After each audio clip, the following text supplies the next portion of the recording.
Hello, human peoples. You're listening to the podcast network of Gamefully Unemployed.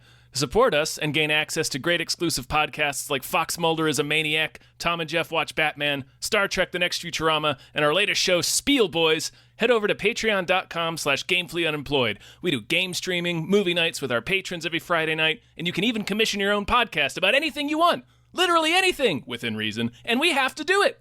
You are quite frankly out of excuses not to go visit patreon.com/gamefullyunemployed. That's patreon.com/GAMEFULLY unemployed, which is spelled like it sounds.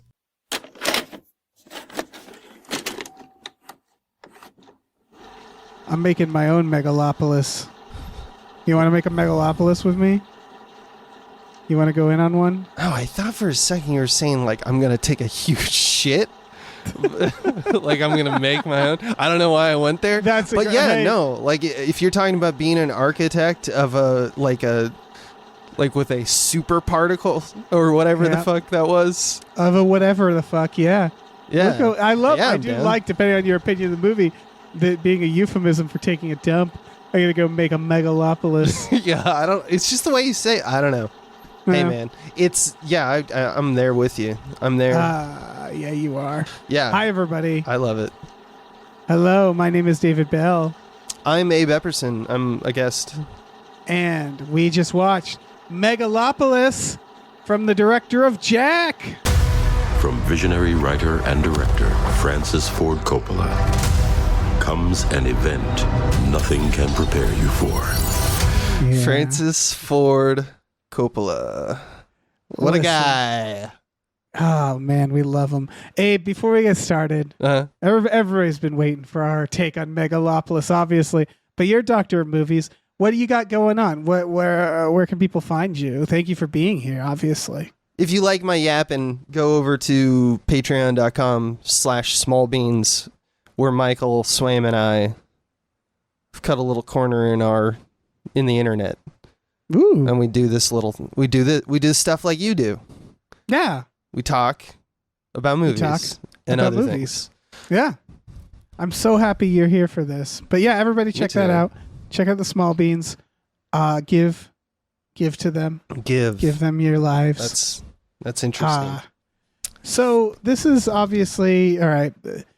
I mean, people know Coppola's big return, $100 million of his own money. He fought tooth and nail to get this movie out.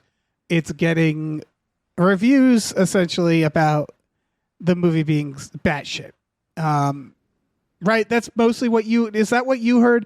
I kept hearing people being like, I can't believe this movie got made. This movie is I think someone who is out of control relatively on the internet can sum up exactly what you just said. I think that's like the starting point of what I assume most people who are listening to this podcast are like, that's where they're at. Right. And I do take issue with that critique. But we'll get into it. I first want to ask, how did you like Megalopolis? It's not good. It's not good. Yes. And I wouldn't say it's bad either, which is the take I didn't expect to have. It is a singular experience. Here's what I'll say. From a directing perspective, it's good. Meaning that it's Coppola. He's a good director. I like Coppola. When people talk about this being batshit and unhinged, I kind of got sad watching it because it's just like kind of an artistic film. And what I mean by that is like, it just does things that are a little more creative. And so when people were like, this movie's nuts, I was like, no, it's not. Like, have you not seen like a Gilliam film? You know what I mean? Where it's like, it's creative, and I like that it's creative. The problem with this movie for me is two things. One, it's boring. The story I thought was boring. Mm-hmm. And two, the movie is a political statement, right? You would agree on that. It's a moral. It's like I'm telling a fable. He's making a commentary on civilization, literally pruning the branches of human. Yeah, yes, it's political. And my other issue is I think his commentary is incorrect. Not wrong, like not morally wrong, but incorrect. Meaning that it felt kind of naive and from the perspective of a guy who hasn't participated in society, or like interesting. What do you mean by hasn't participated? Like well, he himself said it's inspired by Ayn Rand, and I was like, well, there's your problem. Like right away. Well, yeah. Like I agree with the disagreement. I'm just like he's participated. He is given like he made movies and people watch them. I would say that is a human experience. I mean, like he's now just a little. He seems it. I can't really. I don't know much about Coppola, but this felt like it was made by someone who was rich and out of touch. Yeah, he sold a winery to make this movie. Like that's perfect. That is. Like, I don't know, like, that's why I think it's singular experience of watching this movie, because it's like, that alone feels like a metaphor for, like, what this movie is. He made a movie without a studio, without caring about making money. Yeah, you're right, he's out of touch. He also ignored, like, film school taught conventions, you know? Like, which he's allowed to. Yeah, I guess. But they're if it's good. I mean, they're taught to you in film school so that you sell your movie. Yes. But he's not doing it. It's just overwrought narration, archetypal characters for the sake of self-indulgence. Like, absolutely unhinged. We've never gotten a film like this. It's endlessly fascinating to me. But I agree with all of your assessment. I disagree that we've never gotten a film like this, because I'm not the first to make this statement. But it really clicks, this movie, when you think about it this way. Because the problem with this movie isn't the directing, it's the script, right? Yeah. It's the story. This is the biggest budget Neil Breen movie ever made. I despise that take. But think about it. Look at Adam Driver and just imagine Neil Breen in that role as a vaguely magical guy who is always good and right and everything. He does all good things. And he shows them all in the end with a big grand speech that's vague, and the whole thing's vaguely libertarian and vaguely magical. And also, like, there's no conflicts, and what conflicts there are get immediately wrapped up. It feels like a Neil Breen script that was like shot with a good director for a big budget. There it is. Neil Breen, the director. I guess he's also the actor. Yeah, that's Neil Breen's problem. Breen, dude. Well, he has a few problems, but like... Yeah. No, I see what you're saying as, like, that. You're not wrong. All the statements you said are just delightfully avoiding the truth, though. Like, right. First off, Neil Breen does not have a monopoly on bad films. So if something's a bad film, don't just go, oh, it's like Neil Breen. No, but this is like literally like. Do you remember in the Neil Adam Breen Driver's film where like it's like stop in where time. the underage girl like throws herself at Neil Breen? They have There's like sex. Yeah, I get it. Again, all Neil Breen films end with giving a big speech. He's the Messiah, and, like, showing them all, and he gives a speech. Yeah. That's all true. You are right. But it's not. Just look at the camera work. Breen's a guy who looked up an After Effects tutorial and was like, video co-pilot. And it's if he took a Neil Breen script and then Coppola made it. Like, think about all the people who worked on this film, Dave. Think about all of the crew. Think about the assistant camera. Think about the guy getting his coffee because he's waiting to set up the lights. It's not all shell corporations for Neil Breen. Like his crew is all just Neil Breen doesn't have a crew. Yeah. He doesn't understand the fundamentals of filmmaking. So you're right. The story, the script, it's a Neil Breen script. But how dare you take that? How dare you? It really clicks when you watch it with that in your head. You're like, man, this is a Neil Breen film. Like, it's exactly this type of film he'd make. It's what Neil Breen imagines his films are when he makes them. At the heart of the main thing that's supporting your argument, which is Adam Driver is, like Messiah, stop in time, getting sex, all the cool boy things. Yeah. In this movie, you're supposed to kind of be straddling the idea that he can actually control time and that this is entirely a metaphor, right? Because like at the end, the baby does it. Like, it's a metaphor for the idea of the youth taking over inheriting the earth.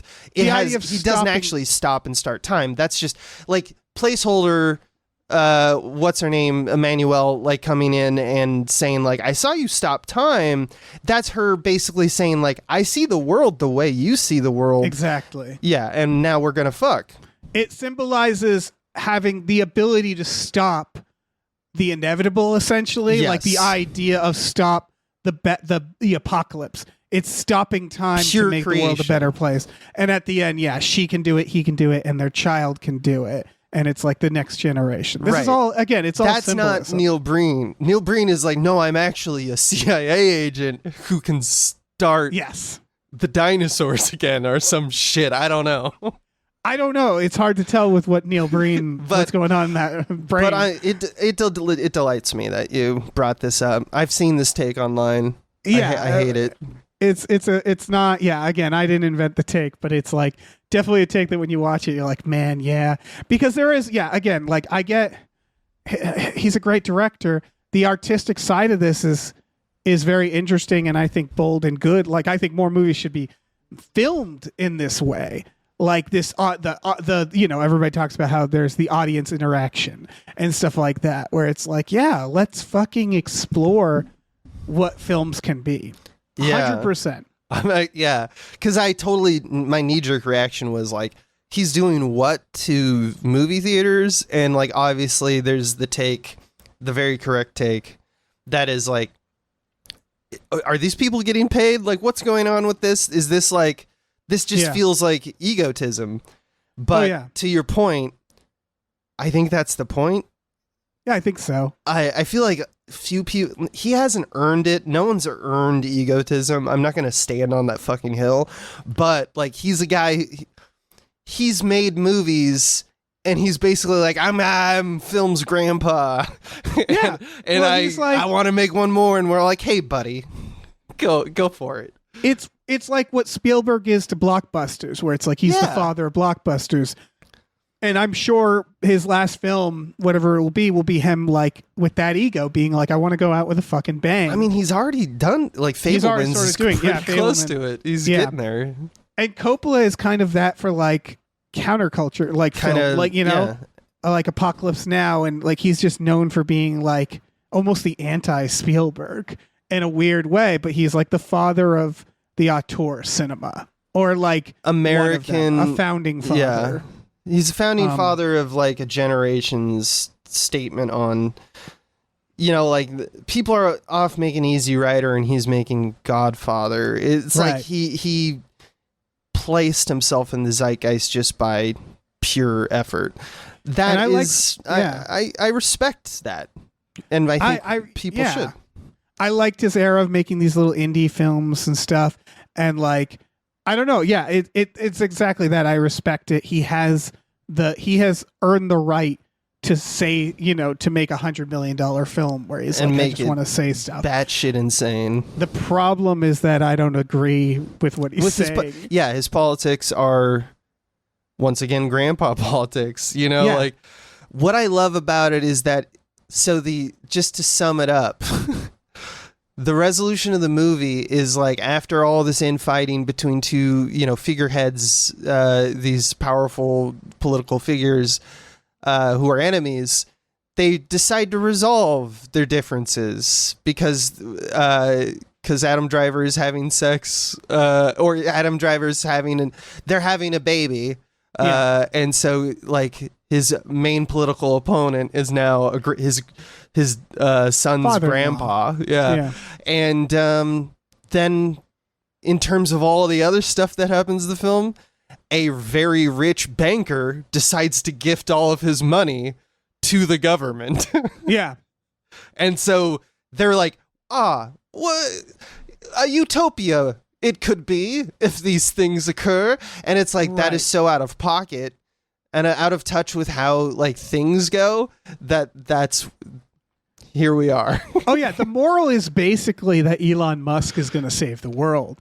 Like it's what Elon Musk thinks he is what Adam Driver is. It's just the one other thing I like about it, by the way, and I'm just a big fan of this, is the Coppola of it all. It's amazing to watch a bunch of extremely well-known and good actors participate in this fucking nightmare. I love this shit, I dude. love getting to see, spoilers, John Voight kill Aubrey Plaza with a crossbow, where I'm like, I never would have seen this before. Thank you for showing me this. Yes. And that's probably the only truly batshit moment of the movie, as far as the I'm Aubrey concerned. Plaza Shia scene. Their sex scene. Their sex scene is pretty incredible. Shia LaBeouf, perfect casting, by the way. Yeah. He's dressed like Chris Angel, and he's just like, oh, I'm like a scummy, I'm a hand-wringing bad guy. Yeah, he kind like of self-aware and not self-aware at the same time because of like the whole FKA Twigs thing. You know, like he's like his abuse of her and stuff like that caused her to create I would say generation defining album, you know, like that whole event, he disappeared. Yeah. And he's like, so now I want to bring you back and you're going to play an absolute monster. Right. Who takes glee out of other people's suffering. And he's like, yeah, okay. Yeah. And I don't love that he's getting, I guess, paid for being that person. Yeah. But it is, again, good casting to play what is essentially, again, these are the problems. Like like when your metaphor or your grand thing has someone who's just a hand-wringing villain who, like, I never really got a feel for what he wanted or where he was coming from. And that's when, you know, like when there's a component in your like philosophy that's like some people are just like hand-wringing villains. And that's what it felt like. Yeah. I think I think you set it up. I think it's like one step. It's basically you know, Caesar, Adam Driver, is getting all of the attention of all the ladies and his papa, and everyone's saying how awesome he is, and he's just envious as fuck. There's scenes with him in the car, the Joker, avoiding the paparazzi, going like, I fucking hate him, you know, like he just wants his life because he's not good enough. Right. See, I just think that's so simple. It's when too you're talking simple. on a It's big pretty political simple.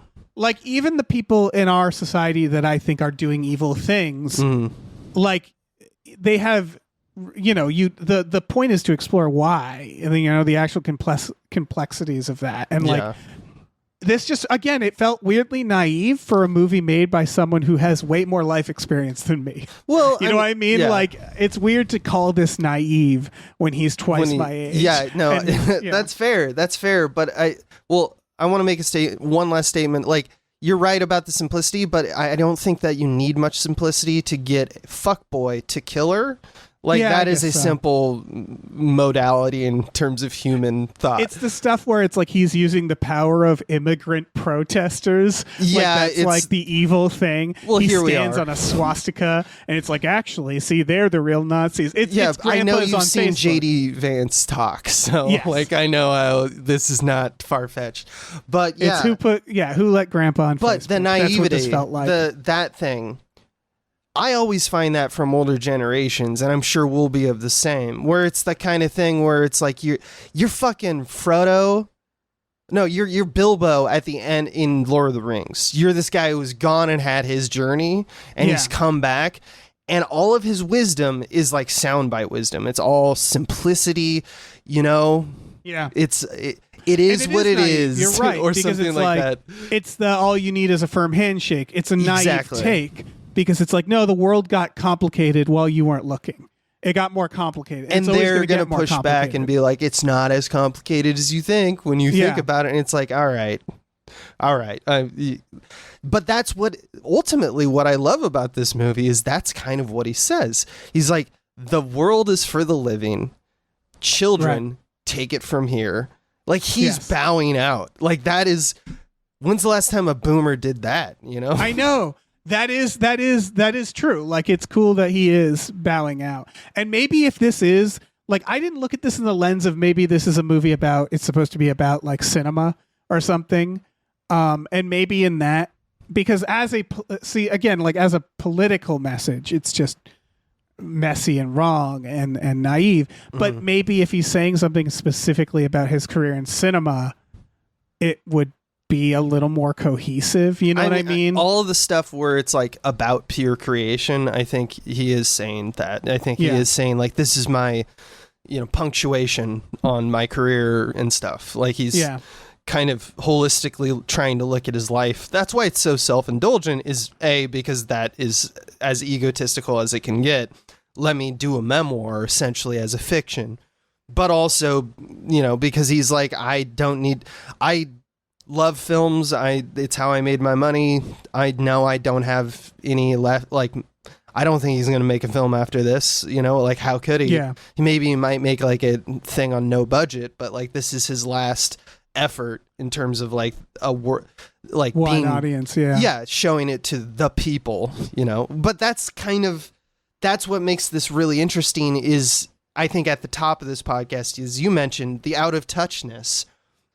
He is the elite because he's always seen that, like, as a storyteller, you kind of do that a little bit where you go like, where I talk to my people, like you do this highfalutin kind of like the masses I speak to. It is this kind of the way in which you process thought of how like interactions occur in the world are very much like what he is doing in this. And when you look at something like, I don't know, Game of Thrones, where it's trying to humanize all of the like leaders or the people who make decisions, these wide sweeping royalties, Coppola's, it's like there's nothing there. It's absent. It's like he's always been this guy who's been on the zeitgeist, on the forefront of speaking to people with his films, but it's not like he actually knows how anything works. It's not like he's had power.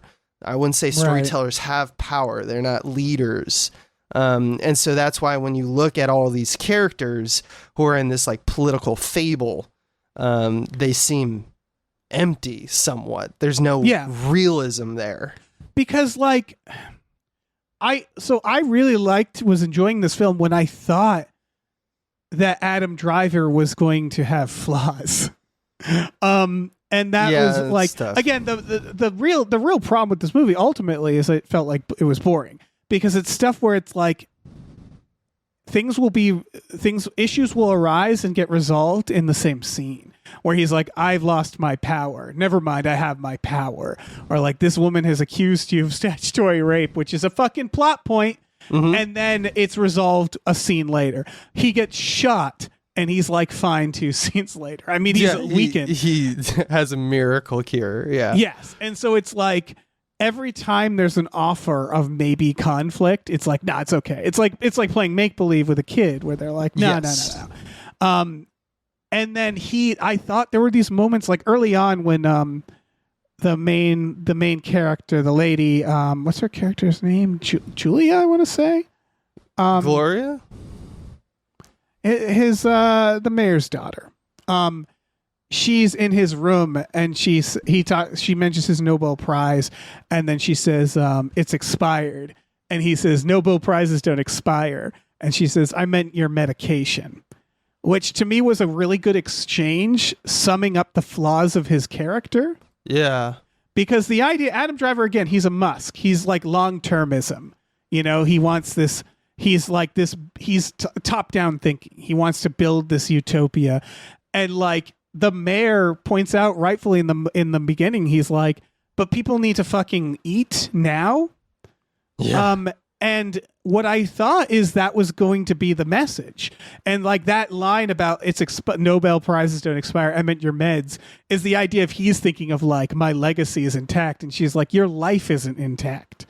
You can't get your shit together. Like your now is fucked up. Yeah. And I thought that was going to be more of a theme. Like we were going to go into the flaws of his character. But it's like he went... In terms of the dichotomy that he sets up, he went in the like stranger way. He went with the answer that doesn't feel like it's in touch with what our generation, the generations around us are doing. Right. And it ultimately didn't make a compelling story because there was just no conflict with the character. And they set up the mayor being like, I think you killed your wife. And then the ending is like, no, you didn't. And it's like, all right. Yeah. I don't know why that was in there then. Yeah, there's no conflict armor instead of plot armor. Yeah, it's... what he doesn't give a shit that you thought it was boring, though, which I think is funny. Because I think that is a fair criticism. It's more like movies can be slow. Obviously, movies can be seen as boring. Again, I at first I was like, does everybody have Marvel brain? Is that why they hated this movie? Yeah.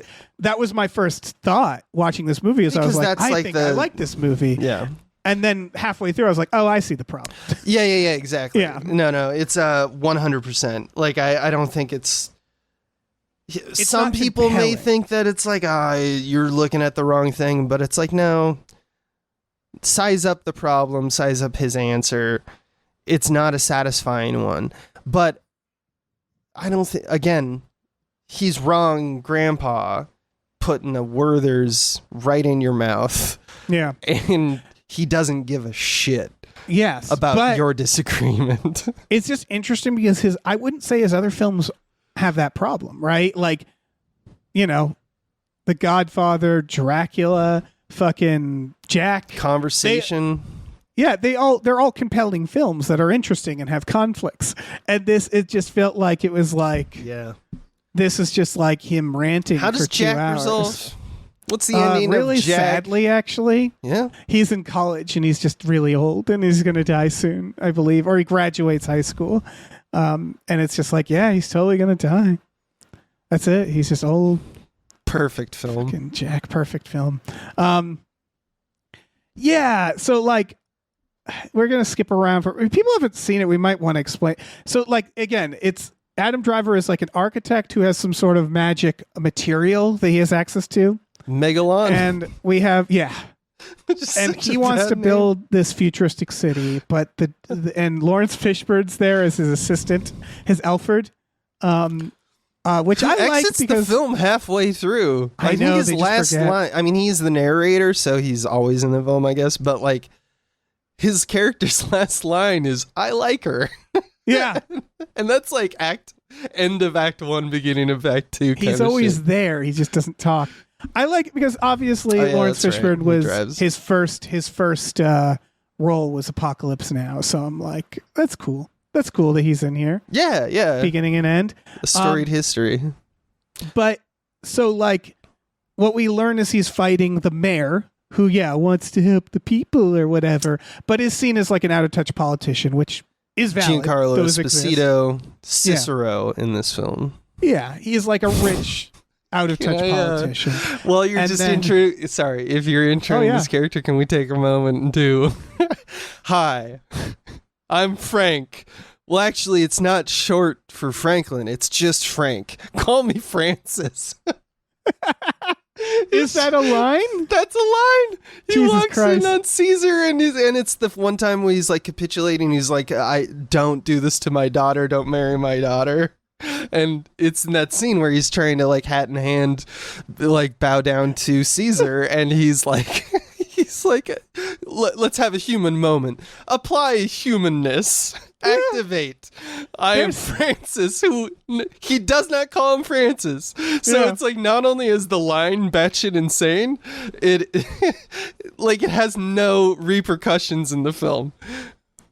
I like, he has some downright silly moments. Yeah. There's the part where Shia LaBeouf slams on his hat, pick that up, and then all his henchmen do it to each other behind him. It's like, what is happening? It's like performance art shit where I'm like, okay, cool. I like that stuff. It was weird. It was just like, fuck it. It's all that stuff, though. Like, if you step back and ignore the cringe, it might be just the most horribly flawed masterpiece I've ever seen. Yeah. Yeah. Yeah, kind of. And so we have, Adam Driver, architect. He's, again, Elon Musk. He's like controversial. Mm-hmm. He's like cool Elon Musk. Like they make him, like when he's like talking to the press, and it's like, it's what I imagine Elon Musk thinks he sounds like talking to the press. Like it's like, I'm so cool. I'm controversial. What I'm to use the parlance of the boomers, it's like he's the Rolling Stones. Yeah, and it's like so he's so dangerous. Like everybody's going to try to get him on the red carpet. He's doing weird little dances that make no sense, and it's like, oh, you're being weird. That's cool. Yeah, he's like freaking out the normies. Over I love here, it. More of it, please. Yeah, and so we have the mayor, and then we have John Voight, the bumbling rich media guy. Like he runs the media. This is where it feels like he's the banks is. Banks. I think he also he controls the media because he marries into a media mogul. Right, but he's the bank guy. That's where he started. Crassus. Again, it's very Neil Breen-y. It's very libertarian. It's like the problems are the politicians and the banks and the media. Yeah. And these other rich guys will save you. Because Adam Driver is also extremely rich, it seems. We just need the right rich guys. Yeah. Exactly, yeah. And so then we have Aubrey Plaza as like the backstabbing reporter who's all glitz. She is the media. She controls. That's what she represents. These are all archetypes. It's like they're gods. Yeah. The whole idea is that's why it's New Rome. New Rome is that they're these colossal figures, which is kind of like it's such an empty and kind of simplistic metaphor. It is, yeah. That like I can't step away from the fact that like you look at it and you go, that is, to use the word I used before, cringe. Like it feels like I don't know why I'm watching this. How is this decided in a room that this is the good idea? But then it also has these accosting images of like them driving around and these living statues are crumbling. Yeah, he's watching. He's feeling like the pain of the homeless, in the slums, and they feel. You can see on their face just like emphatic shame, yeah. And it's like that. I'll be honest with you. As simple as that metaphor is, as dumb as it is, maybe I am a dumb dummy. But like I don't know how you can not look at that kind of that imagery and not be like, that's pretty fucking cool. It's great imagery. Yeah, imagery. Again, the imagery is great. It's just like a good example of the problem of the movie. Honestly, is when the mayor has a dream that the clouds grab the moon, and then he wakes up and goes, "I just had a dream that the clouds grabbed the moon." And I'm like, "Yeah, I know. We saw it. You don't have to say it. It's weird that you said it. Yeah. The scene where the statues are crumbling, it's us lead. It's the idea is that the Elon Musk rich guy is like feeling the pain of the poor, and I'm like, no, he doesn't. No, he doesn't. Like again, it's this idea. Adam Driver's character. It actually reminds me of the Reagan movie, where the Reagan movie is about how Reagan is always good and right and always just in the best interest of American people. Like the whole movie is him being like, I'm just a humble actor trying to help the American people. And that's the whole movie. And you're like, no, he wasn't. I know he wasn't. And there's no conflict in the Reagan movie. And much like Reagan movie, he gets shot. And it's the idea of like, he's too dangerous. The status quo wants to put him down. And it's just this like, it's this weird propaganda. It feels like propaganda where it's like, look at this rich guy, Adam Driver. He's so good. And everybody's trying to hurt him and put him down. And he just wants to build a utopia. Yeah. All these assholes who like haven't been solving civilization's problems and have been promising to do so, which is all of our main characters. Yeah. Just at the end decide they stare at humanity in the face and go, all right, yeah, I will do the right thing. And it's very telling that the things he's getting in trouble for is like statutory rape, where it's like that they're just trying to hurt the powerful with these statutory rape charges. I was like, Jesus Christ, movie. Like, yeah, but he gets an arrow in the butthole, so yeah, bingo bango. And so it's that's the movie, is everybody's trying to stop him because of his genius, and then he wins. He builds the utopia, and I want to talk about that because I think this also symbolizes the problem, the top-down thinking, which is the ending is he builds basically a satellite crashes on New Rome, and he grabs all the land. A Russian satellite, Dave. Yep. Yeah, Russians, those damn Russians. Hey, he came out. Easy Rider came out, man. Yep. When he was making films. Shia LaBeouf uses the evil protesters who are mad that perhaps their lives are bad and no one's helping them to like cause chaos. But at the very end, they're all like, all the protesters are like at the at the gate of the utopia, and he gives a big speech and reveals his utopia, which is basically just a few city blocks. It's not the city. It's like a city inside the city. Yeah, it's like... He makes Epcot. He makes a theme park. He makes like 8 central parks. Yes. And then everybody goes, you did it. And I was like, how? Did you solve poverty with this city? I think the idea is that it's going to... upscale apartments. The feeling that I got from watching the movie is that because this is now the mayor is like, yeah, we're thumbs up. We're all happy with each other now at the end. The feeling is that was where they were, but like eventually it's going to take over the entire city. Right. But we never see like it's a change from within. How does this solve the problem? You know what I mean? That's where it's like that top down, Elon Musk, the long-termism, which is like, I built this futuristic city, and it's like, okay, and then what? Like, only the rich people will live there, right? You're just going to... I would say in fairness, because, like, you're right to say that he's an Elon Musk type, but I don't think he inherits all of the flaws of an Elon Musk. Like, the idea is that it's changed from within.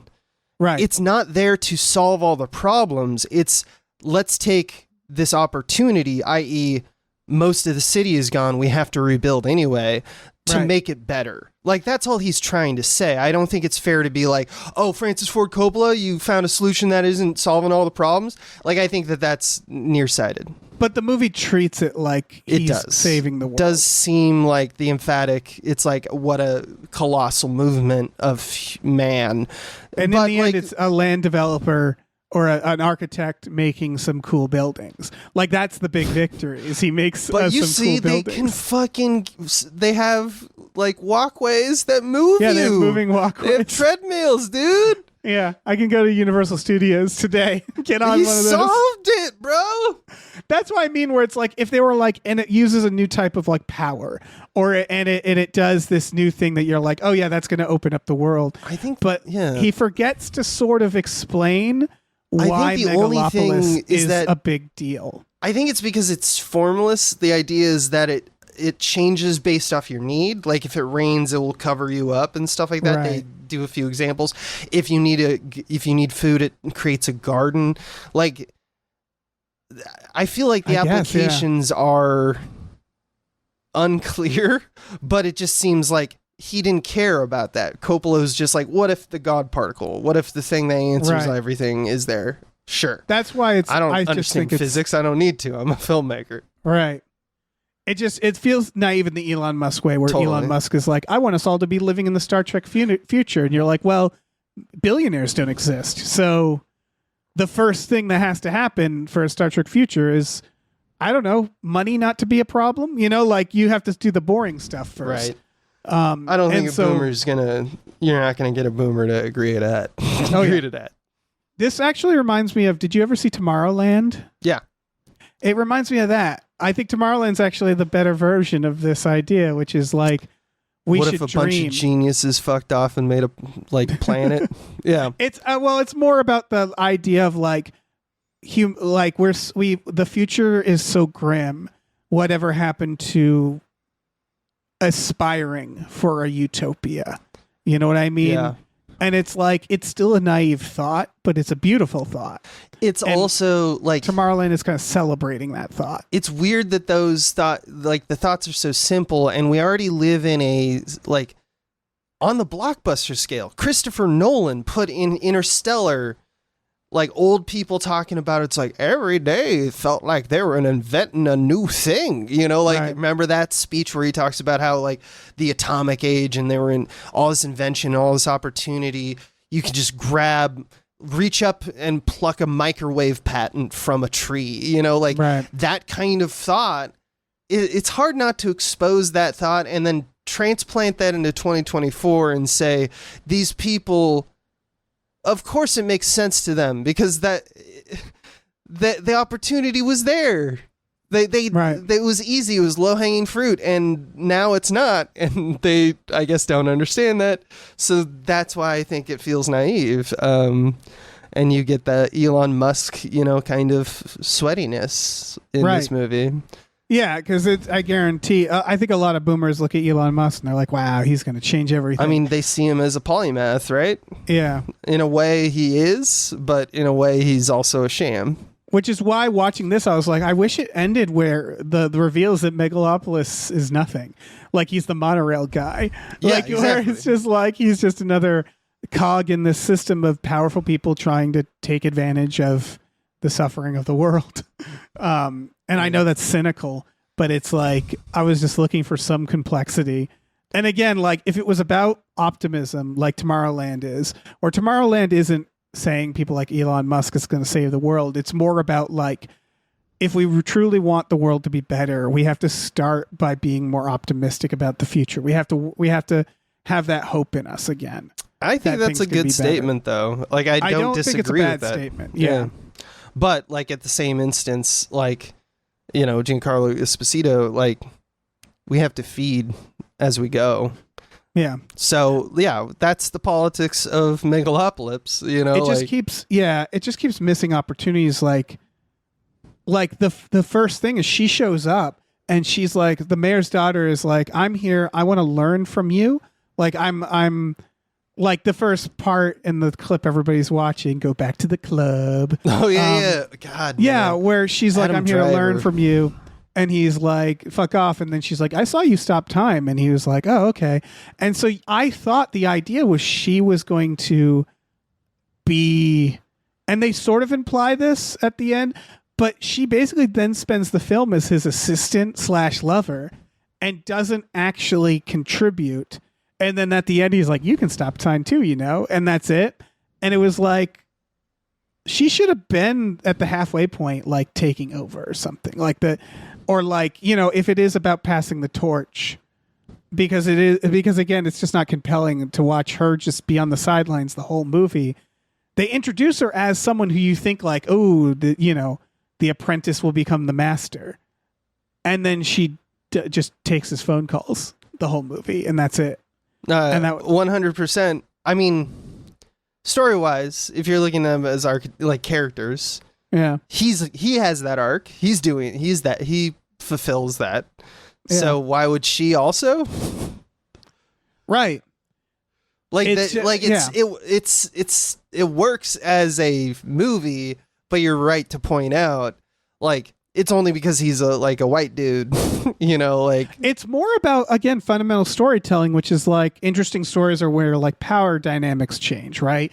People have arcs, people become other things. Mm-hmm. And so it was like, okay, he starts the movie as this like good controversial figure and she's in awe of him. And then it ends with him being this good controversial figure and her in awe, you know, where it's like no one changes the whole movie. He's just right the whole time. Yeah. No, this is all like, this is what they teach you in film school not to do. That's why I was like, yeah. Oh yeah. Yeah. There's no real defending it other than to say, make a different story. But you can say that about most films that you don't like. For sure. So I just think, yeah, it's sad because it would have been an interesting movie to be like, switch your protagonist halfway through. Yeah, or just do fucking something, right? Like, if Coppola is exploring the boundaries of cinema with this film, and he's not exploring the boundaries of storytelling, meaning that it's actually extremely boring as a story because nothing interesting happens. Yeah. The bad guy is bad. The good guy is good. You didn't think Sam was interesting? Did you call that when the little boy, Sam? The little boy who shoots at him? Oh yeah, like he's I thought that was like, I got the Coppola feeling when I was watching. I was like, oh, this is gonna go bad. It's a little kid, of course. He's gonna shoots him in the face. He's gonna be the worst. He's gonna do something horrifying. That was cool, and then they're just like, he's fine. Again, he's fine. He's fine. Yeah, I mean, the self-indulgence is that, like, as a writer, that you learn that you devise these characters that you find interesting, that you fall in love with. You're like, this, I like the way they see the world. I want to speak through them. Yeah. And then you're told, for all the right reasons, put them through the ringer, make them feel all of the pain. And it's like Francis Ford Coppola was like, yeah, I see the wisdom in that. I'm not going to do that. I don't care. I want to have fun with my little, toys. And, that's cute. I love it. Yeah. Yeah, it was ultimately just one long rant. Again, that's the brain of it all, where it just felt like he just had a lot of things he wanted to say at us. And he didn't care if it made a good story. It just seems like it's like the greatest Facebook post of all time. Yeah, it's sort of that idea of like, all right, if you want to leave a legacy for young people, and like you have to still make the story entertaining, right? Like you have to put that pill in a treat, and he didn't do that. So that's why, like, I don't know what you're it's getting about. rightfully panned, I think.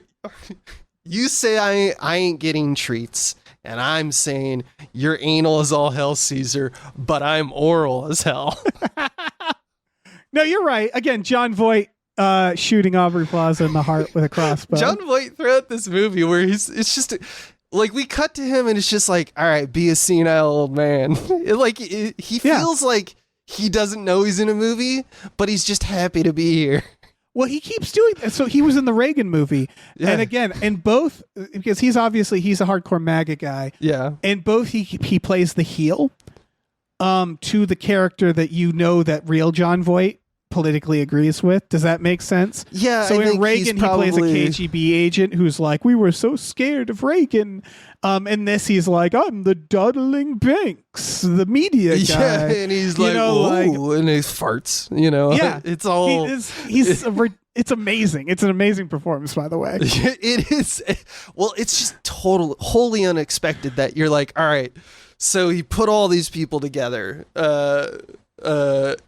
Aubrey Plaza, Shia LaBeouf, James Remar's there. I couldn't Adam even Driver, comprehend James Remar's there. Dustin Hoffman's there. Talia Shire's there. Jason Schwartzman's there. Lawrence Fishburne's there.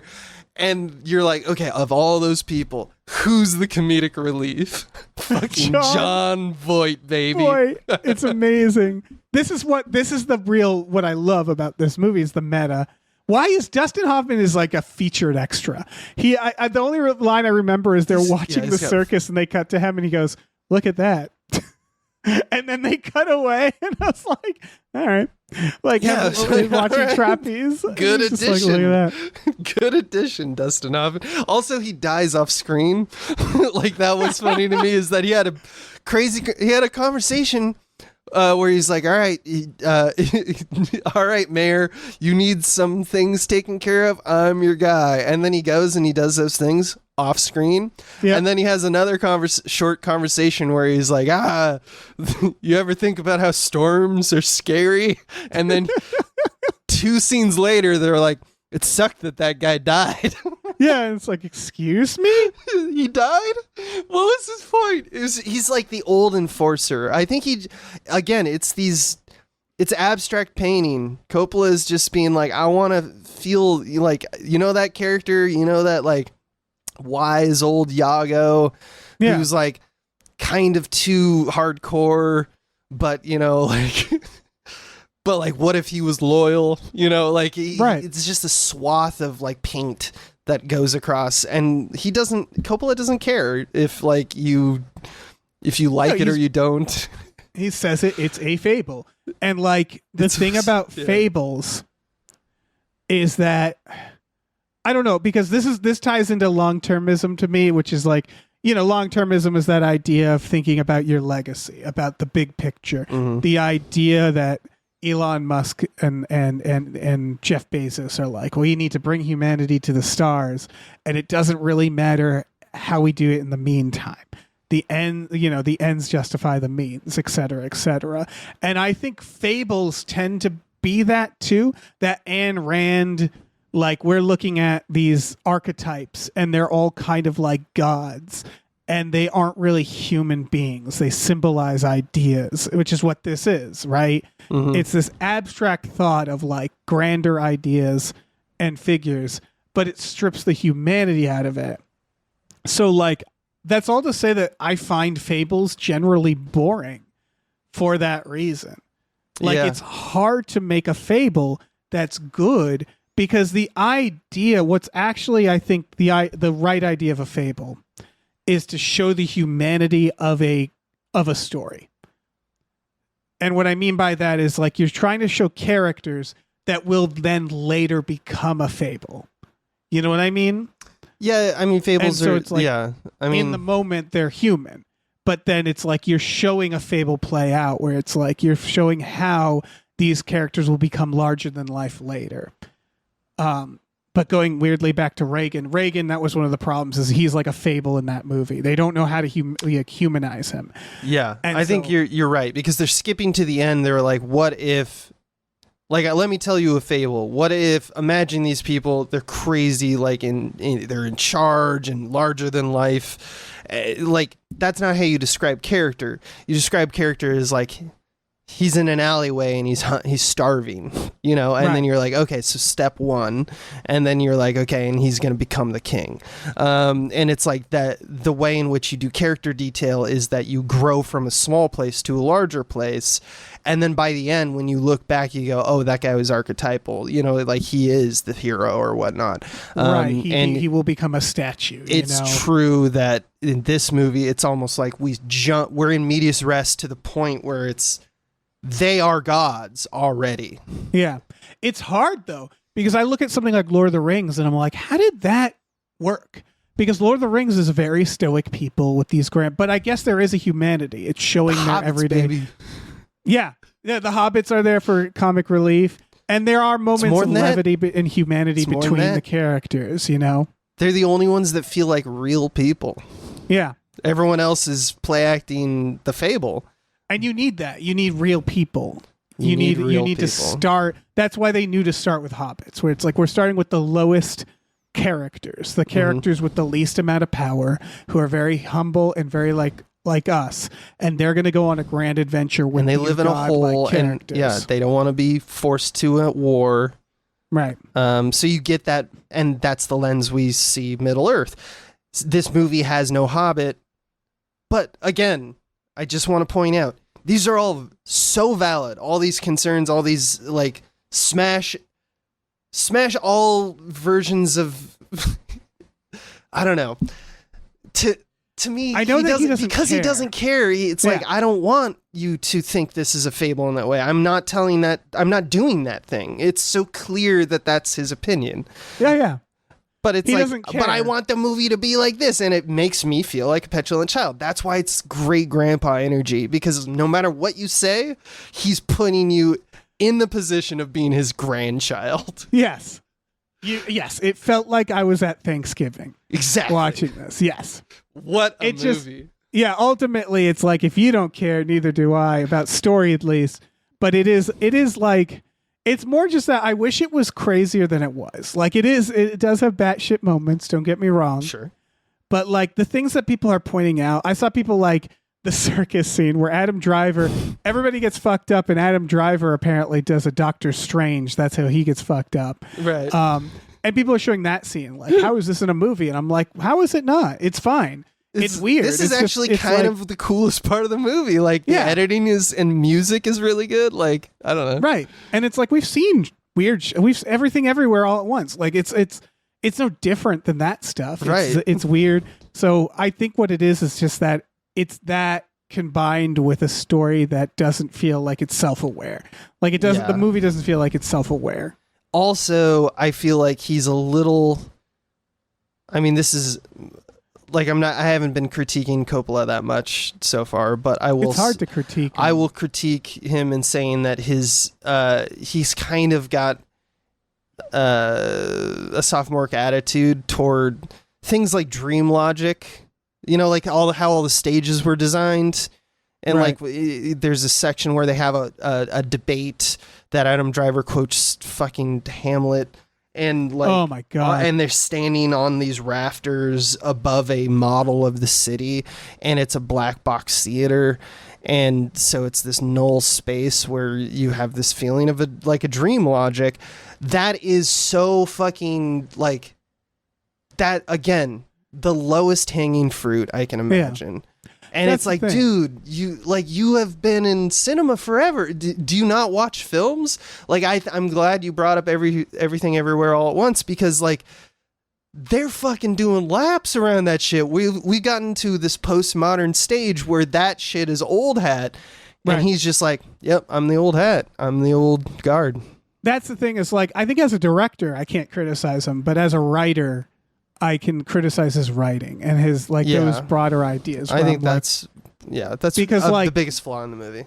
Yeah, because I think the style I love. Like I love in that scene where the mayor leans in to tell him like, I know you poisoned your wife. Yeah. He does that fucking mask that like, you know, Looney Tunes circle in, whatever that's called. Yeah. And stuff like that to show like the intimacy of a scene. And then you see that his daughter is in the shot. So you know like, oh, she hears it too. That's really cool filmmaking. Like little things like that. Yeah. The Q&A, like it's like these are cool, innovative things. Trying stuff. And in a time in a industry that doesn't try stuff, it's kind of like a drink of water, but it is it's silly and dumb too. It does have a little bit of the idea, because again you look at like James Cameron where it's like, when is he gonna fail? And he's like, I'm making Avatar 2, and you're like, all right, old man. And then he's like, it's the biggest movie ever, and you're like, all right, Avatar 9. Or like Adam Sandler, like, I'm putting out a stand-up special, and you're like, what do you have to say? And then you're like, wow, this is really funny, he still got it. That doesn't happen here, meaning that Coppola doesn't go like, I'll show these young people how to make movies, and then ultimately it's just like, nah, you didn't really. It's grandpa, like you said, it's grandpa. It's crazy how, because of all the self-seriousness, it feels humorless, which is wild because it does feel like it has jokes in it. There are killer jokes in this, like where I'm like, how did you write that and take yourself seriously and then also make this joke? Like at one point, Jon Voight looks to his son Shia LaBeouf and he goes, what do you think about this boner I got? Yep. And then he has a boner. The shot reveals. Yep. But isn't it actually crossboner? It's a crossbow. Yeah. So it's Jon Voight having what seems to be a death boner that was revealed to be a crossbow. And he's also, they did no work. For a few scenes, he's apparently been acting like he's more senile than he is. Yeah. And the way they show that is just at the top of the scene, he's just looking around like a normal guy, and then he sees someone's coming, and so he acts like he's an invalid. And it's just like, so you didn't show me before that was true. I just thought he was an invalid for half the movie. Okay, I guess he's not. It's an amazing scene. That scene is killer. I feel bad for Aubrey Plaza in any given scene just because of who she's in the room with. And she's like half naked, and it's like, here I am with Shia LaBeouf and Jon Voight doing a scene. Right. And it's like, I don't blame Aubrey Plaza for being in this. She's been pursuing like dramatic acting. Everybody in this, it's like, I know why you're in this, because Coppola is making a movie. From what I've heard, yeah, exactly. From what I've heard, Aubrey Plaza in an interview, the limited amount of press that this movie has been doing, she fucking loved it, and she was like, I did not know what to expect, and to kind of shine a light on a lot of what we're saying, the way in which this movie was made is that they were like, it was jazz, baby. You know, they would arrive on set and they'd be like, this is the idea, but like, what else you got? And that's how the movie was made, because Aubrey Plaza had a statement that I think is really telling. Is she was like, I felt like I had to be WoW Platinum. Like, I actually kind of want method in this one. Not because I was like, it's Francis Ford Coppola, I have to be method or something. Her name is WoW Platinum, by the way. WoW Platinum.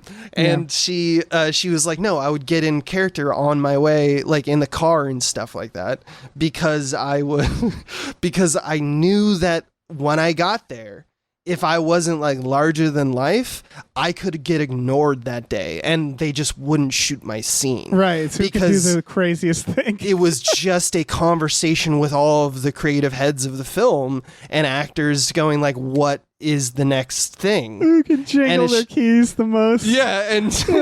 And she was like, so I became the biggest thing. And she was like, and I'm in the movie more than I was supposed to be. That's and great. I'm like, that is not a way to make a movie. You know, You know what I'm now realizing this reminds me of is that Futurama episode with Zoidberg's uncle making the political film. Holy where he's like, throw shit. a pie. Everybody throw your arms in the air. You're Run right. around. Yeah. This is the movie he was making where it's like just louder. Acting is louder. It's more. It's great. It's great. Yeah. Because you're right. Like Jason Schwartzman's barely in it. And I was like, come on, man. Zany it up. Do something weird. I mean, he doesn't need to.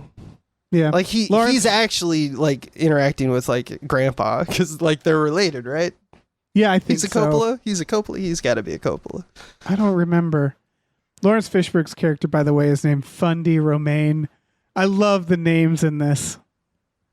D.B. Sweeney's there. Yeah, Jason Schwartzman. Francis Ford Coppola is a Jason Schwartzman's uncle. That's what it is. Yeah. Cousins with Nick Cage, Sofia Coppola, Right. Roman Coppola. Yeah, they look all in that Coppola. So he's just like he's literally just doing a favor for his uncle. Yeah, he just showed up to visit his uncle, and his uncle was like, put on this hat and suit real quick. Yeah, you're like, just going to you're basically going to be a little monkey. You're my little monkey boy, which is awesome. I thought he did that super well. Everybody's doing a great job. The only one that makes me sad is Lawrence Fishburne didn't have enough to do. Yeah, I agree. Yeah, he's just Alfred, but less talking. He's just the driver. And I was like, oh, come on. It's Lawrence Fishburne. Like, there's that whole scene with the go back to the club. He's in the scene, but he never says a word. Yeah, but he also is probably, he has the most lines in the film, though. Yeah. Because he's the narrator, like every time they hit cut, as a character.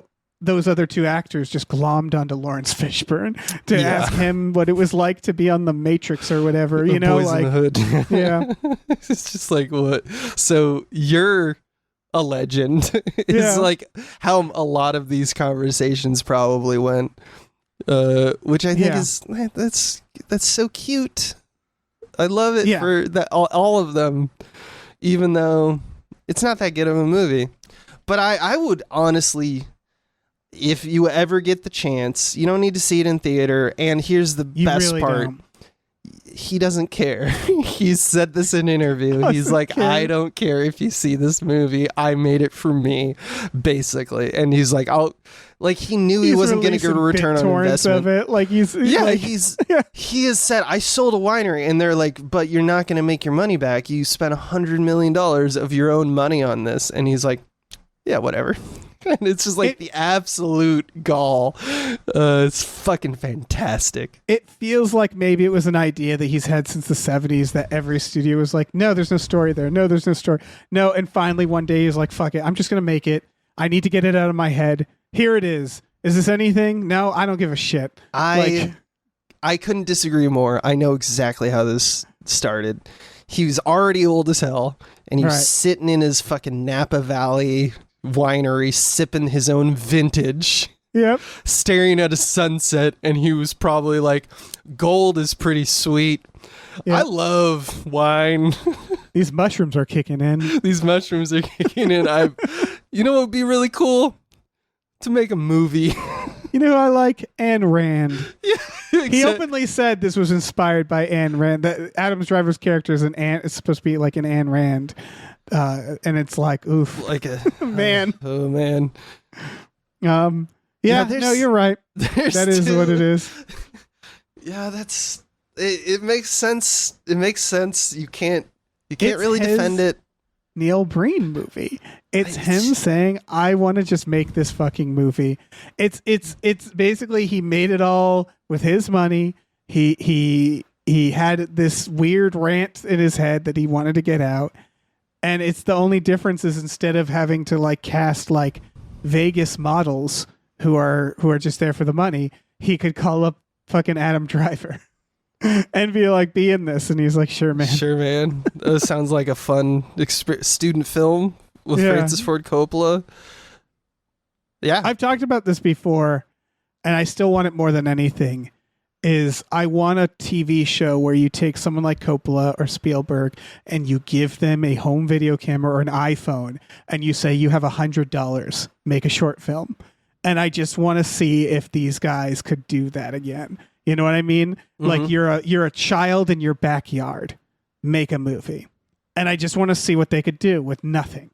With a phone and like a couple $100. They probably knock your socks off, to be honest. That's why I want to see it. Yeah. Because I'm like, I bet they would all be fucking amazing at it. They would be like, you'd be like, oh, you didn't have anything. That's smart. You figured out a way around that. You wrote a story where it takes place in the that backyard. Spielberg would, he'd probably make exactly what we saw in Fablemans. He would just do like, it's just a car crash. It's just a car crash.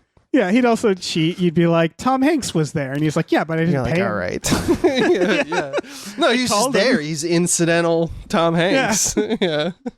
No, they knock your socks off, and not that you would watch it and you'd be like, oh, this is cinema. You'd watch it and you'd just be like, you still have a spark of creativity. Because you can still see that in this. It's just the writing problems, as you mentioned, and the ideas behind it. That's not why you watch the film. It's almost like, I see this becoming a cult hit in a decade where it's like you're having a party and you're 20 years old and you just throw this fucking on in the background and play it through the speakers, For sure. Just fucking let it run. I do not think it's what they want it to be, which is that ad campaign where they did the AI fakes of bad reviews of Apocalypse Now. It's just out of touch, not knowing how to market it. It's not going to be The Thing. Meaning a movie that bombed and then that was considered a classic. I do not think, but you're right. I think this will be a cult, like a meme, cult classic. It's the most mimetic film I've ever seen because of the sincerity behind every moment. I mean, Adam Driver's performance in general. God, if there is one guy on the planet who can just act a horrible script with complete sincerity, he's great. Look at his track record in the last 10 years, dude. Yeah. Starting from Star Wars, the guy can give you a good line. He can do a Marriage Story or whatever, but you give him a bad script and he's going to be like, this is everything to me. And I love that for him. He's like a Nicolas Cage. Yeah, where it's he's going to give it his all every time. And it's so great. Matter. And he's the perfect leading man for this picture, because this picture has whatever that is. If I could bottle up that essence, he has it in spades, know? Yeah. I mean, I definitely I think one thing's for sure. I'm glad this movie exists. Yeah. I'm so happy it exists. We're all better for it. I think there's multiple layers of my issues with it where it's like, okay, I don't agree. I think it's incorrect in its assessment of society. Mm-hmm. But that doesn't mean it can't also be an entertaining movie, which unfortunately I also don't think it's my preference, based off what you're saying, and I agree with your assessment, my preference is to not interact with the movie on that level. Political, just don't interact with it. But then I would forgive this movie more if it was that was a really good movie with terrible politics. But I think the storytelling aspect is, again, I think the internet has made it out to be way crazier of a film than it really is. Yeah, I think that often happens, when it's it especially happens on Twitter, where I was seeing why does it make me want to watch this movie more and stuff like that, all the details that keep coming out, that it becomes this kind of Cinderella story that gets sensationalized by everyone. And we in our brains are like, oh, wouldn't it be awesome if this was a sneaky masterpiece, wouldn't that be great? Right. That's what I wanted. We wanted it to be batshit insane, and it's not as batshit insane as you would expect, so that kind of makes you feel let down. But that's you putting your projection on the movie. Oh, 100%. It's not the movie's job. I went into this movie and I was like, I want a podcast where I start by going, I loved this movie. It's actually really good and the critics are wrong. But it's just not that. And I think the biggest hit is about halfway through. Once the novelty had worn off, I just got bored. Where I was like, all the scenes are just people talking. Which is wild. Because I can list 10 things in this movie that make it instantly more memorable than most movies I've seen in the last few years. For sure. Because Shia LaBeouf getting shot in the butthole. Yeah. With a crossbow from John Voight. Not something you'd think you'd see. That's where I perked back. That one scene kind of catch you. It's like they knew, like, we're losing the audience. Let's have a scene with crossbow Adam violence. Driver loses part of his face and puts like a gold skull mask on, and then it disappears suddenly in the film, and they're just like, had our fun with that gold mask. He's all right now. He uses a spyglass for what appears to be no reason. Constantly. For no reason. He stops time, and it does nothing to the plot. Does zero. He doesn't use it to like. Where was your time stopping when you got shot in the face, buddy? You know all those famous time travel movies where people like famously don't use time travel to help themselves. He doesn't do anything with it. He doesn't do anything with it.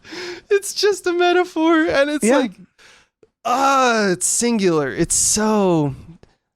Like Shia LaBeouf goes down on Aubrey Plaza in this movie, and she is awesome.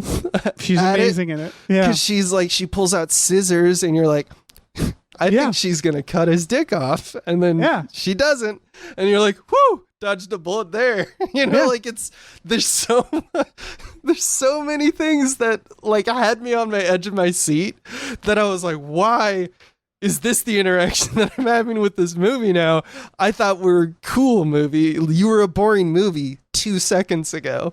So there is a little bit of truth to the sensationalism of this movie. There are ridiculous events. It's just you'd expect more, or that they'd be more load bearing. For me, it's because of the person I am. It is the lack of conflict, ultimately, where I'm like, all that weird shit is fun. It's fun for sure. But it's the fact that there's absolutely no story or progression, really.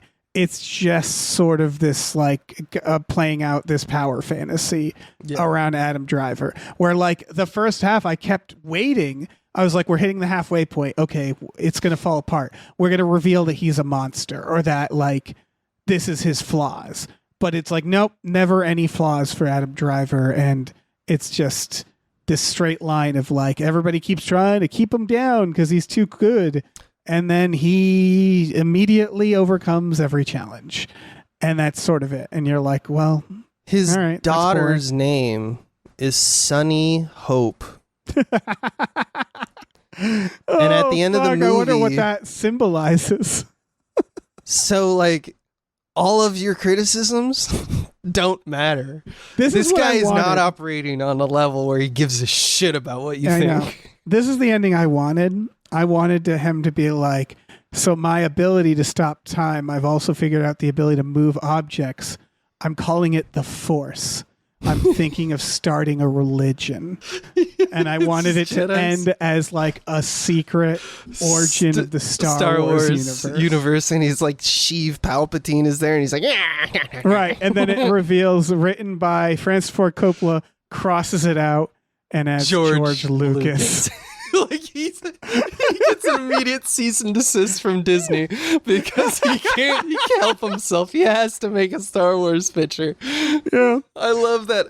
Yeah, there's a virginal teen pop star. Her name is Vesta Sweetwater. Yes, and this was the part where I was like, this just feels like an old Hollywood guy being like, it feels like that moment in Thanksgiving where Coppola would go like, I think Polanski is a nice guy. It's that is the moment, because again, it's this, they do this moment where like they're all worshiping and like the Virgin, and it's supposed to show like pop culture. There's even a song. It's like he's like, "You are so virginal." Yeah.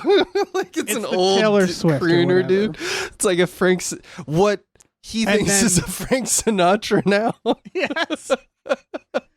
And then it's revealed, Shia LaBeouf hand-wringing, like, he bribe bullies a tech guy, meaning that they, like, it's so, where they go in and they're like, I'm going to punch you, you got to play this, here's some money. And then they leave, and they're not in... I think that was intentionally supposed to be hilarious, honestly. Oh, yeah. Because he's like... I just love that the tech guy still does it. They leave, and he's like, and he doesn't do it immediately. Yeah, he's like, all right, I guess I'll do this weird thing. Yeah. So he plays the sex tape of the virginal character having sex with Adam Driver, and everybody's like, statutory rape. And then it's revealed that it's actually the virgin's fault because she's not actually 16. She lied about her age. She's 23. She's older. Yeah. And it was like, that just feels disgusting. And then she pivots. She becomes like the bad teen pop idol now. She's like, I'm like fires and, BDSM stuff. And turning into it. And I mean, that's the obvious statements. It's introduced and resolved in like 7 minutes. And so that's where, again, it felt like a Neil Breen moment where the teen girl is like, I just want to show you my hot naked body. And he's like, no, this is wrong. We can't do this. I know I'm irresistible, but no. It's like, what was the point of any of that? Why?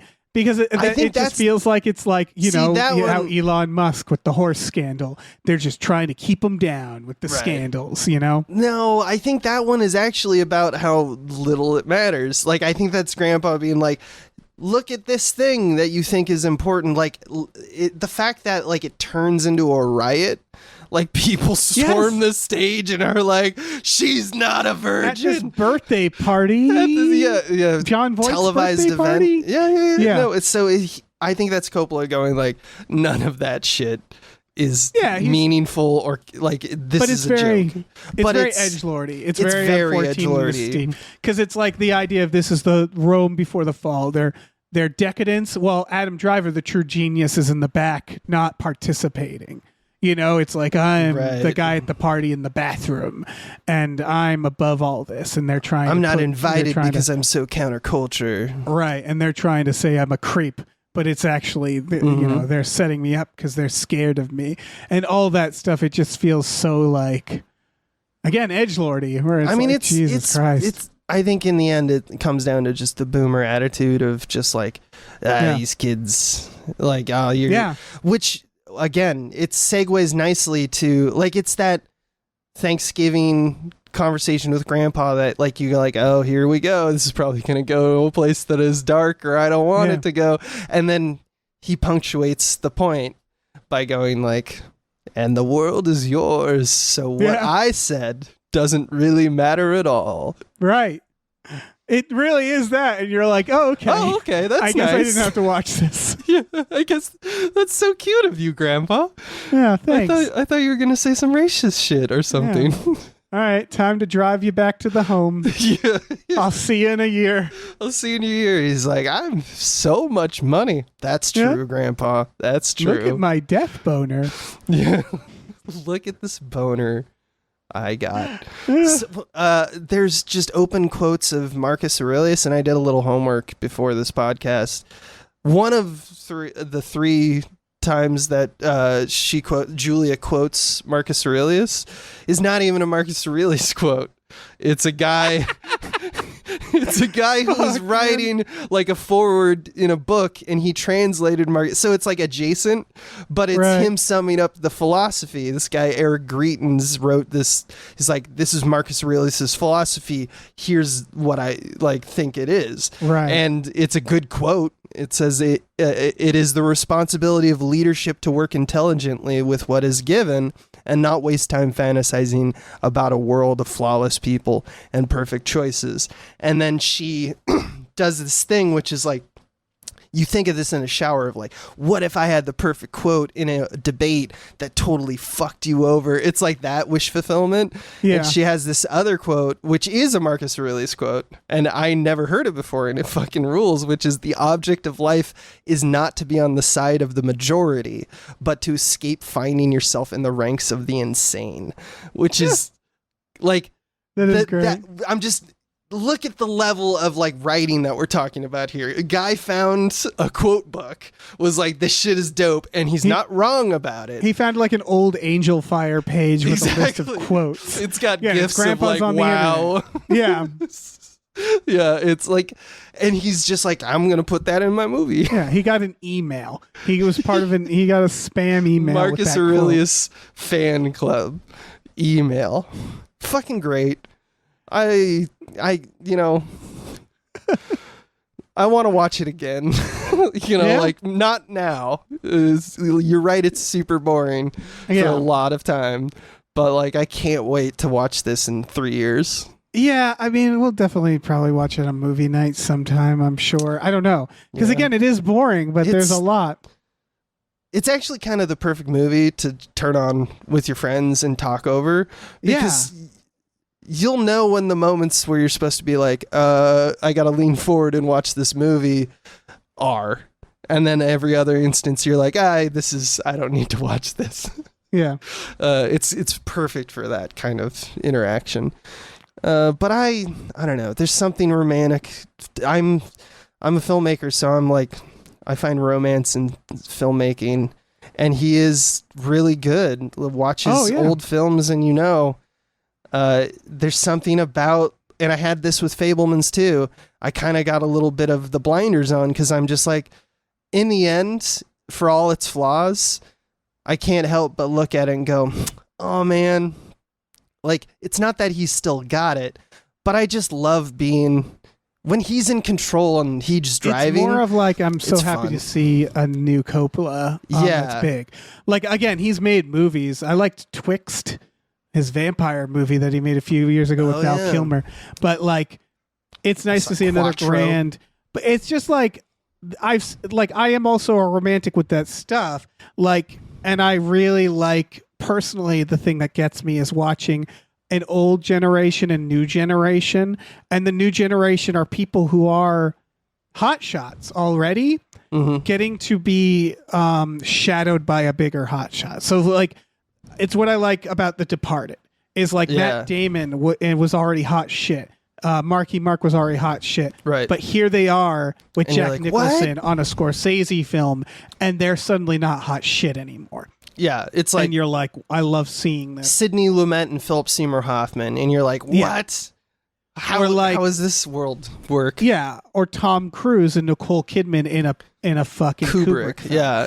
And it's like, their egos are crushed under the weight of Kubrick's, and that's rare to see. To see them have to deal with that, yeah. Yeah. And to see someone like thrive like Aubrey Plaza in this mode is like makes me like her so much. Yeah. I'm like, you rule. You should you choose every movie from now on.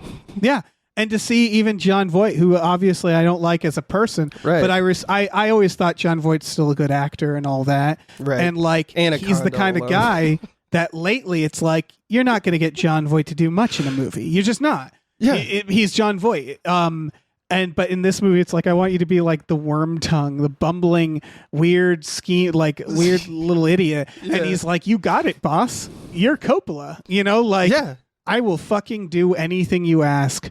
I will have a boner for Aubrey in this scene with Aubrey Plaza. Yeah. Like it's just everybody doing it, just working towards this person's vision. It's the auteur of it all. Yeah, where it's like that romantic.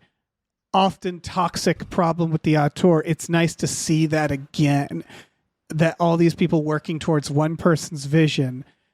I just wish that vision was good. Yeah. But I think that in the spirit of the auteur, there's no committee. So yeah, it's almost better that it's bad. It's like a better celebration of that. It's a better celebration. I agree. Because you're like, oh, so you need to be reined in for Godfather, a little bit. And it's like, yeah, that's the whole point of blockbuster filmmaking. And, these massive motion pictures, they're done by committee. And if you get the right committee, it's really good, Yeah. I'm sure I'm surprised there isn't a bunch of like older producers from that era just coming out now and being like, see, you fucking see. Like, this is what we've been dealing with this guy for 40 years. Yeah. Like Robert Evans, who's dead. Like, I want him to just rise from the grave and be like, yeah, this is the asshole I was dealing with. Yeah. You needed me. You needed me. The kids should have stayed in the picture. Yeah. Yeah. No, it's a celebration of that stuff for sure. And it's definitely one of the more flawed movies. I think I'll watch this. I don't even know if that's a true statement because there's just mediocrity everywhere. So it's nice to get out there and watch something that is emphatically trying to like move away from that, you know? That's what it comes down to. Like Coppola, his biggest case for this was he's like, listen, y'all have your Marvel films. Don't you want just something different for a change? Like, this is a different thing. And we're like, don't you still want like different things? And I'm like, yeah, I absolutely do. And then you watch it and then you're like, oh, yeah, you're like, that's a shame. I don't know. But again, it's for me, it's like the problems with this are problems I have with Marvel films. That's what's weird about it, which is like he falls into the same problems, which is like, I don't want to watch a really powerful character overcome everything. It's just like, that's boring, you know? Yeah. The Deadpool movie, this is to me similar to the Deadpool movie with the problem where I'm like, there's no stakes. It's just a ramble. There's no arcs. There's no like stakes. Everybody's powerful and good and everything's going to work out. So it's like, it's just funny that the problems I have with this are very similar. And you know that wisdom is in him. You know, like, you know that he just turned away from it. And that's an interesting, like, as in looking at an older man who's like, I know all the wisdom. I know what I shouldn't do that. I have shown you time and time again. I know that conflict makes movies better because I have always done that. And I've always directed films where it's like, that's the centerpiece. He's like, I don't want to do it this time. And I'm like, why though?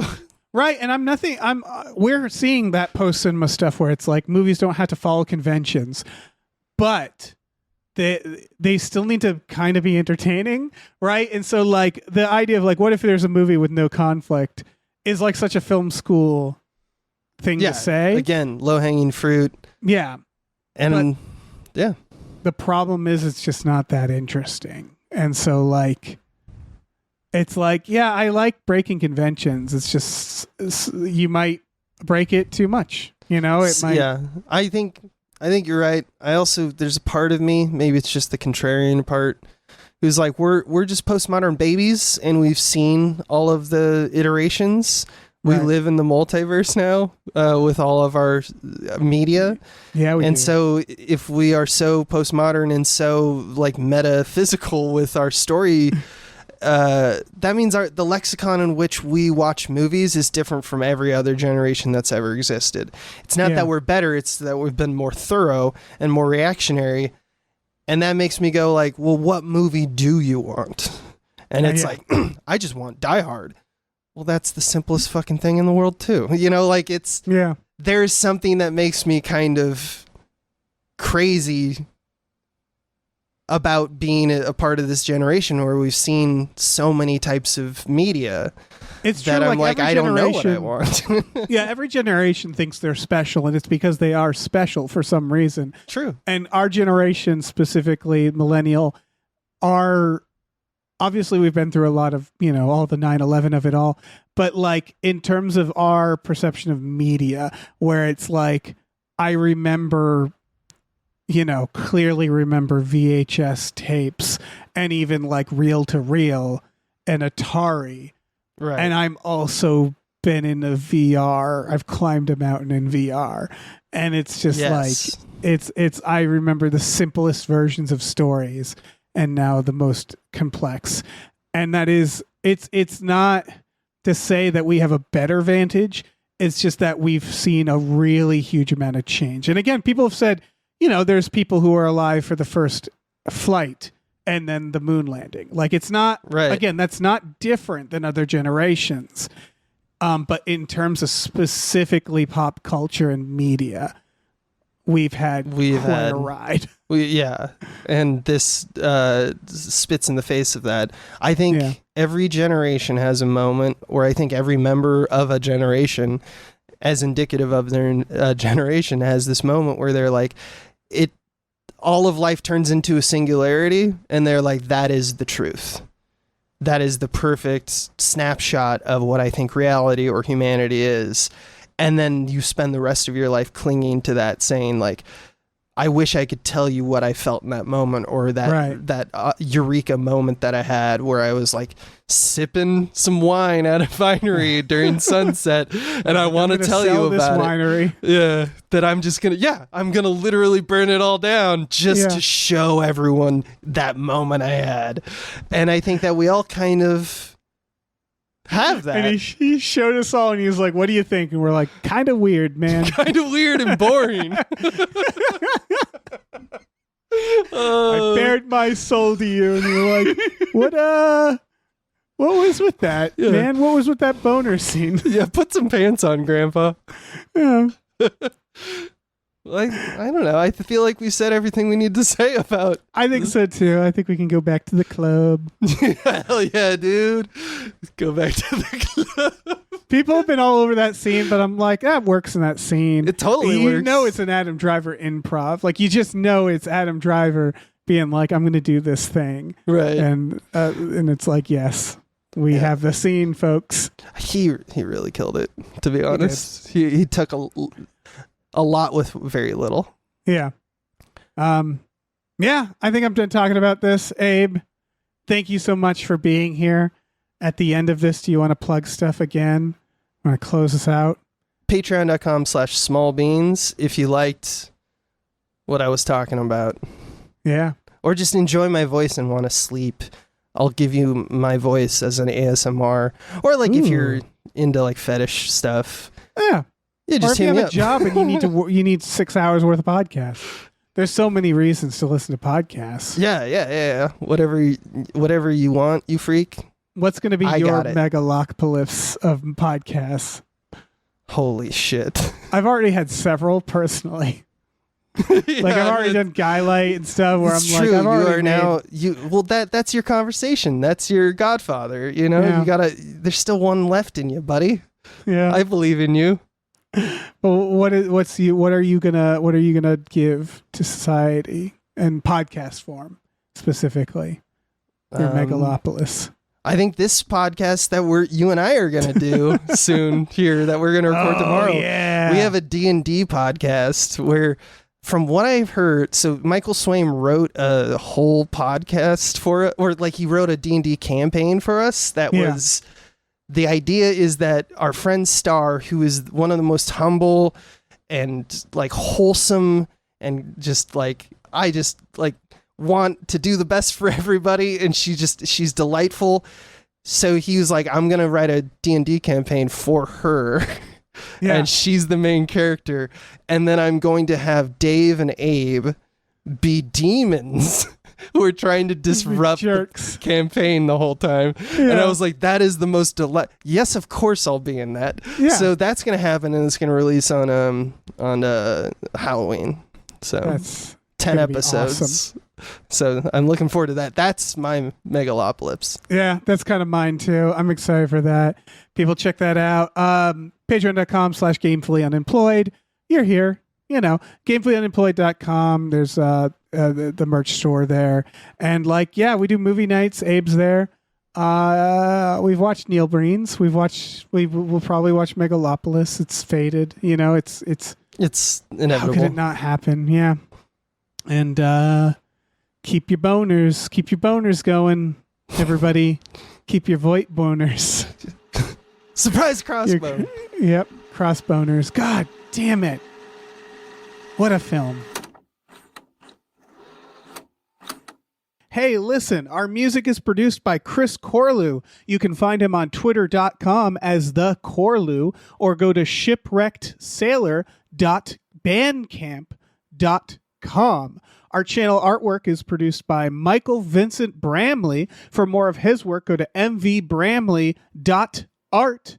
Our episode artwork is by Justin Brown, available on Twitter as Justin T. Brown or at artnessbyjustinbrown.com. And finally, additional artwork is by Starlene Hodge. You can find her work at starlenearts.com or on Twitter as StarleneX. Cool. Goodbye.